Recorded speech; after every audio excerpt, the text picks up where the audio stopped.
معزز عزیزان من، دیکھتی آنکھوں اور سنتے کانوں کو میری طرف سے السلام علیکم۔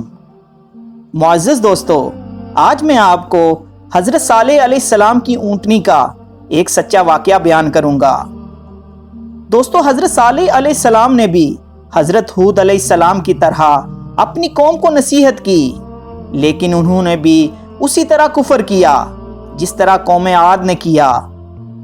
حضرت صالح علیہ السلام نے اپنی قوم کو اس وقت ڈرایا اور دھمکایا، لیکن ان کی قوم مقابلے پر اتر آئی اور کہنے لگی کہ اگر تم اتنے سچے ہو تو ہمیں اپنا کوئی معجزہ دکھاؤ، لیکن اس کے ساتھ یہ شرط بھی رکھی کہ وہ معجزہ ہماری مرضی کا ہوگا۔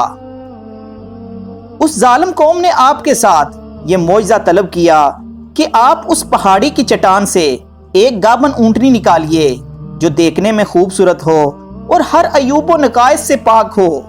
چنانچہ حضرت صالح علیہ السلام نے اس چٹان کی طرف اشارہ کیا تو وہ چٹان اللہ تعالیٰ کے حکم سے پھٹ گئی اور اس میں سے ایک نہایت ہی خوبصورت اور بلند اقامت والی اونٹنی نکل آئی جو گابن تھی، اور اس نے نکل کے ایک بچہ بھی جنا جو اپنے بچے کے ساتھ میدانوں میں چرتی رہتی تھی۔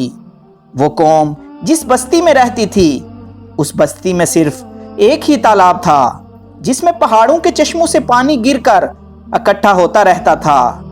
صالح علیہ السلام نے لوگوں کو متوجہ کیا اور کہا، دیکھو لوگو، یہ اونٹنی معجزے کی اونٹنی ہے، اور اس تالاب سے ایک دن تم پانی پیو گے اور ایک دن یہ اونٹنی پانی پیے گی۔ پھر حضرت صالح علیہ السلام نے قوم سمود کے سامنے یہ تقریر فرمائی، اے میری قوم، اللہ تعالیٰ کو پوجو، اس کے سوا کوئی معبود نہیں۔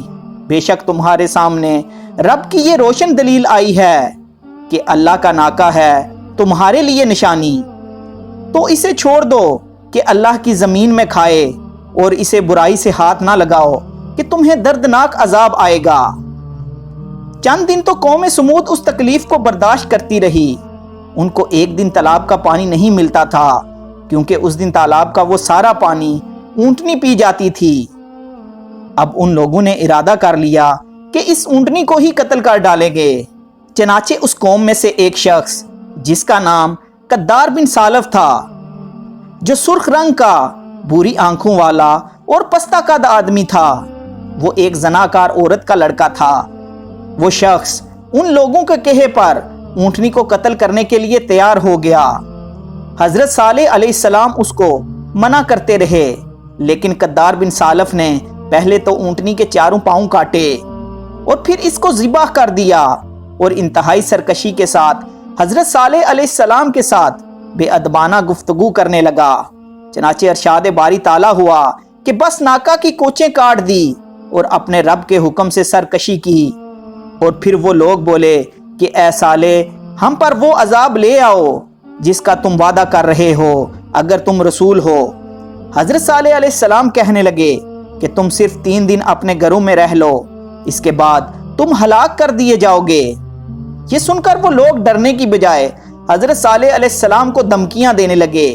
وہ کہنے لگے کہ اگر تو سچا نبی ہے تو لے آ عذاب۔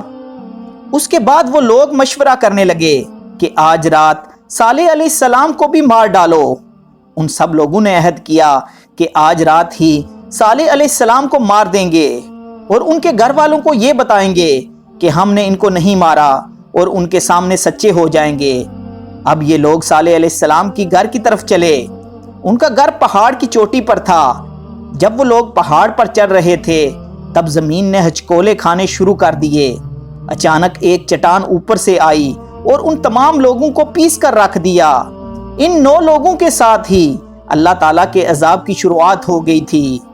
چنانچہ حضرت صالح علیہ السلام نے اپنے ساتھیوں سمیت اس بستی کو چھوڑ دیا۔ جب صبح ہوئی تو ان لوگوں نے عجیب منظر دیکھا کہ قوم سمود کے تمام لوگوں کے چہرے زرد تھے۔